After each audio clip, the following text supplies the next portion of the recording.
For language learners, it's natural not to stop at one language, but you might be wondering, how can we learn two languages at the same time without getting confused?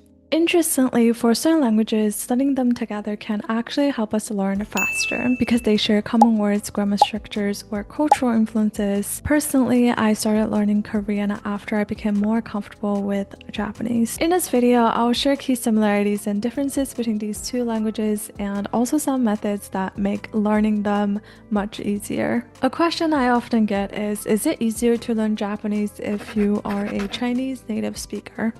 The short answer is yes. Even though Japanese created their own writing system, hiragana and katakana, they also borrowed thousands of Chinese characters known as kanji. Because of that, many times I can guess the meaning of a word just by recognizing the kanji, since it often carries the same meaning as in Chinese. Korean, however, has a unique alphabet called Hangul, which was invented in the 15th century.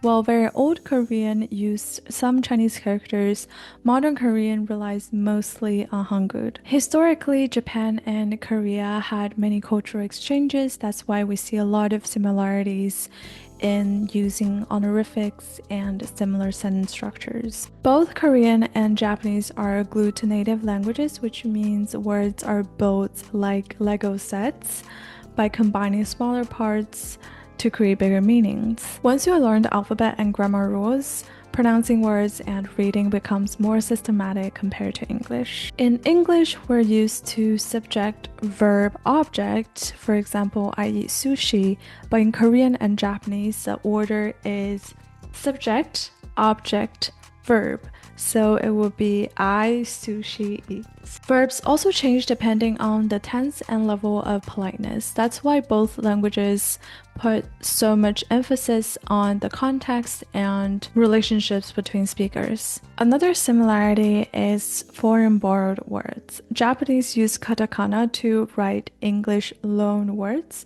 For example, ice cream. Korean has many foreign words as well.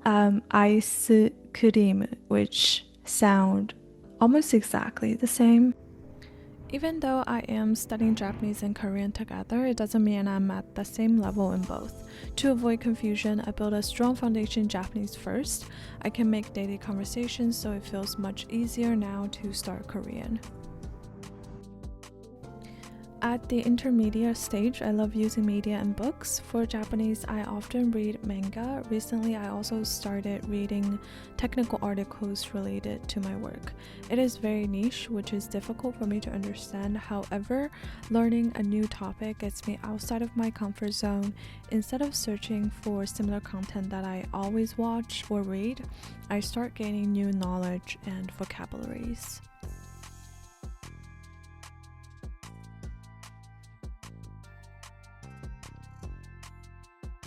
For Korean, I am still a beginner. I focus on memorizing the alphabet and learning grammar and vocabulary. If you like K-pop, you probably can recognize this app called Weverse. I started following my favorite artists, and it also exposes me to Korean content. One thing I learned from experience, apps are great for quick exposure, but I found myself learning bits and pieces without a clear system.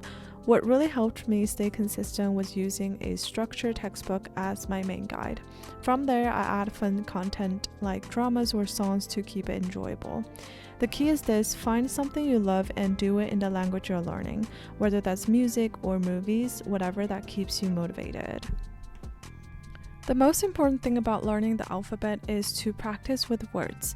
Just by looking at them and writing them over and over only helps to a certain extent. It is normal to feel overwhelmed at first.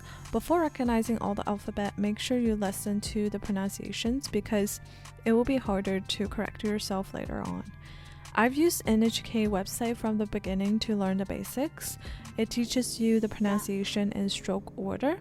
It doesn't really matter which app or website you use.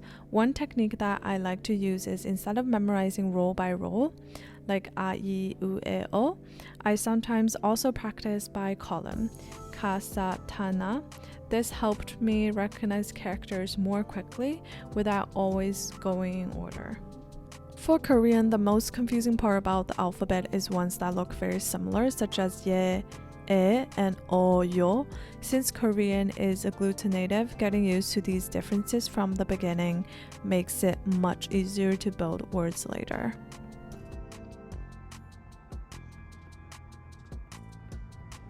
I hope this video gives you some background information on these two languages. If you found this video helpful, make sure to subscribe for more language learning tips and study methods.